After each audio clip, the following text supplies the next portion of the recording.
People tend to look back on their childhood with a sense of nostalgia. I'm no different. In fact, I remember when my parents brought home our first Nintendo Wii. I remember how excited I felt and pouring countless of hours into that console, completely oblivious to the world around me. That was 2007. I was 6 years old, and unbeknownst to myself, my family, and millions of other Americans, the worst financial disaster since World War II was about to unfold. The economy is a force that affects every citizen in society. Given my background as an accounting major, I've taken a couple economics classes, and one event that always stuck out to me is the topic of today's speech. Today, we'll be going over the Great Recession and what led up to it. First, we'll be covering the history and background of the recession. Then, we'll go over two significant events that occurred during the recession. And lastly, we'll go over the impact and aftermath it had on the economy. So first, the history and background of the Great Recession. Michael Boyce, in his article, The Great Recession, What Was It and What Caused It, which can be found on Investopedia.com, mentions that the US economy in 2001 was pretty rough. The dot-com bubble burst and 9/11 terrorist attacks did a number on the economy. So, in an effort to re-stimulate the economy, the US government would slash interest rates to almost 0%. This was done to encourage banks to issue out more loans, and it did. Banks would soon target the housing market and try to issue out as many mortgage loans as they could, as they saw it profitable at the time. With some government programs assisting citizens to buy houses, this proved effective. However, there were still quite a few Americans recovering from the economic fiascos that happened in 2001.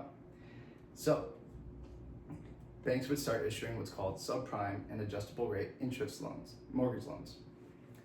Basically, if you had bad credit, unsteady income, or no down payment, you could still get a loan, but the terms were different. They could either increase your interest rate or just give you an all around high interest rate on your mortgage payments. Wall Street would soon get involved by buying what's called mortgage-backed securities. This is basically packaged up mortgage loans that would be sold to Wall Street investors, and they get a cut of the interest payments on the mortgage loans. This intertwine of the financial sector and housing department and housing market would soon prove to be the economy's downfall. John Weinberg states that this method, or this strategy of issuing loans, worked as long as housing prices continued to rise and interest rates stayed low. However, once housing prices fell, everything fell apart. Now that we went over the history and background of the recession, let's go over two significant events that occurred during the recession. First, the housing market would crash. Paul Trescott, in his article, Financial Crisis of 2008, which can be found on EBSCO.com, mentions that once the housing prices began to plummet and an increasing number of citizens started missing their mortgage payments, banks were left with hundreds of billions of dollars in debt. The problem was, it was all based off borrowed money, so they never really had the money in the first place. And homeowners were now stuck making mortgage payments on houses that lost sometimes half their value. This would in turn affect the financial sector, since it was heavily reliant on the housing market, or heavily involved.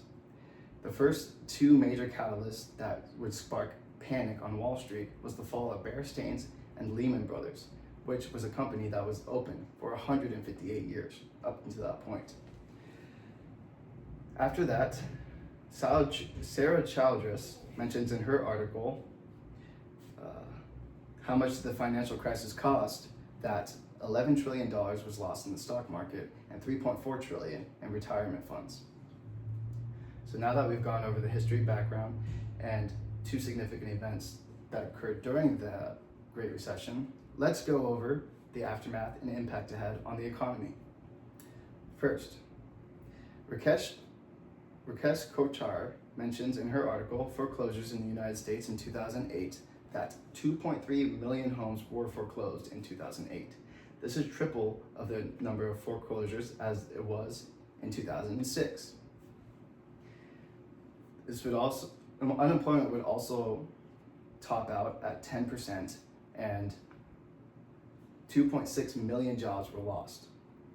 the government would try to basically pour water on this fire by implementing what's called the Troubled Asset Recovery Program, or the TARP program.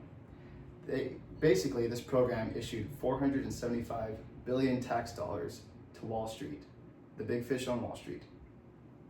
They feared that if they went under, the entire global economy would fall with it. Yes, that's right. They bailed out the very ones that started the entire crisis. Finally, President Obama would respond with the Dodd-Frank Act, which basically puts a limit on, or increases the amount of money banks are required to hold on hand, and allows the SEC and FED to disband any companies that pose a threat to economic stability. So today we went over the Great Recession. First, we went over the history and background of the recession. Then we discussed the two significant events that occurred during the recession. And lastly, we went over the aftermath and the impact of the recession. Looking back on my childhood now, with the knowledge that I have, it's a little less nostalgic.